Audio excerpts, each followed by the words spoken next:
Hello everyone, অনেকদিন পর আবার নিয়ে চলে এসেছি একটা রেসিপি নিয়ে। কিছুদিন আগে আমার দিদি বিরিয়ানি বানাবে বলেছিল, তাই আমি ফোনটা নিয়ে রেডি হয়ে গেছিলাম ভিডিও করব বলে আর তোমাদের সাথে শেয়ার করব বলে। এই বিরিয়ানিটা রেস্টুরেন্টের মতো না হলেও একদম ঘরোয়া পদ্ধতিতে বানানো হয়েছে। তোমরা দেখতেই পারলে এখানে বিরিয়ানির চাল নিয়েছি 4 কৌটোর মতো, ভালো করে ধুয়ে গ্যাসে চড়িয়ে দিয়েছি। তার মধ্যে দিয়েছি সাদা তেল, ভিনিগার, নুন, গোলাপ জল, কেওড়া ওয়াটার আর কিছু স্পাইসেস। চালটা সেদ্ধ করেছি কুকারে, আর তোমরা দেখতেই পাচ্ছ কুকারের ঢাকনাতে কিন্তু গার্ডার লাগানো নেই, গার্ডার ছাড়াই কিন্তু চালটা সেদ্ধ করতে হবে 80% পর্যন্ত। তারপর জল ঝরিয়ে নিতে হবে। এখানে 1 কিলো মাংস আছে, আর মাংসটাকে ভিনিগার দিয়ে মাখিয়ে রাখা হয়েছিল। নুন, আদা রসুন বাটা, লঙ্কার গুঁড়ো, হলুদ গুঁড়ো, বিরিয়ানির মশলা আর টক দই দিয়ে মাখিয়ে নিতে হবে। আর তোমরা এখানে কালারের জন্য কাশ্মীরি রেড চিলি পাউডারও ইউজ করতে পারো। এরপর আধ ঘন্টার জন্য রেস্টে রেখে দিতে হবে। এখানে প্রথমে পেঁয়াজের বেরেস্তাটা বানিয়ে নেব। একটু নুন আর চিনি দিতে হবে, চিনিটা দিলে পেঁয়াজের কালারটা বেশ ভালো আসে। বেরেস্তাটা তৈরি হয়ে যাবার পর এবার কড়াইয়ের মধ্যে দিয়ে দিলাম আলু। এখানে আলুগুলো ভালো করেই ভাজতে হবে যাতে পরে শক্ত না থাকে,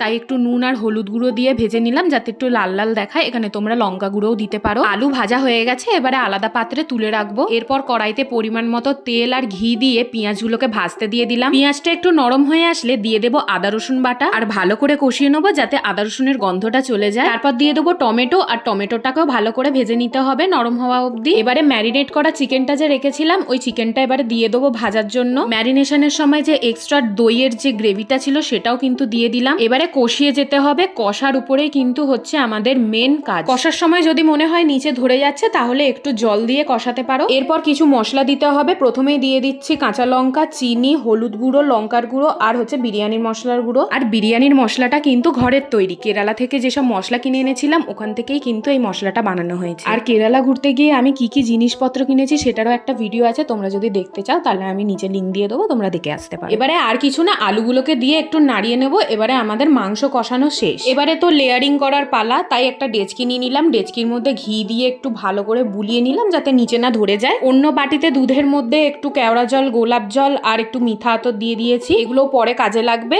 তার সাথে তোমরা স্যাফরন বা ফুড কালারও ব্যবহার করতে পারো, আমরা কোনোটাই করিনি। আর এখানে তোমরা দেখতেই পাচ্ছ কিভাবে লেয়ারিং দিচ্ছি। তাও বলে দিই, প্রথমে ভাত, তারপরে একটু ঘি, বিরিয়ানির মশলা, তারপর ওই দুধের যে জলটা আছে ওইটা, তারপরে চিকেনের উপর হচ্ছে বেরেস্তা, তারপর আবার সাদা লেয়ার ভাতের, এরকম ভাবেই আর কি লেয়ারিং করতে হবে। তোমাদের সাথে কথা বলতে বলতে আমার এখানে লেয়ারিং করা শেষ।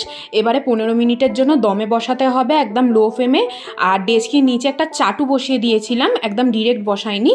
তো 15 মিনিট পরেই তৈরি হয়ে যাবে আমাদের হচ্ছে চিকেন বিরিয়ানি ঘরোয়া স্টাইলে। তো বিরিয়ানিটা পরিবেশন করেছিলাম একটু রায়তা, স্যালাড আর পাশে একটা চিকেনের তরকারি ছিল, ওই চিকেন তরকারির সাথে। খেতে কিন্তু দুর্দান্ত হয়েছিল, তোমরাও একবার ট্রাই করে দেখতে পারো। ভিডিওটি এখানেই শেষ করলাম। আর যদি আমার ভিডিওটি ভালো লাগে অবশ্যই লাইক, কমেন্ট, শেয়ার আর আমার চ্যানেলটিকে সাবস্ক্রাইব করে দেবে। দেখা হবে নেক্সট ভিডিওয়ে। এখনের জন্য টাটা।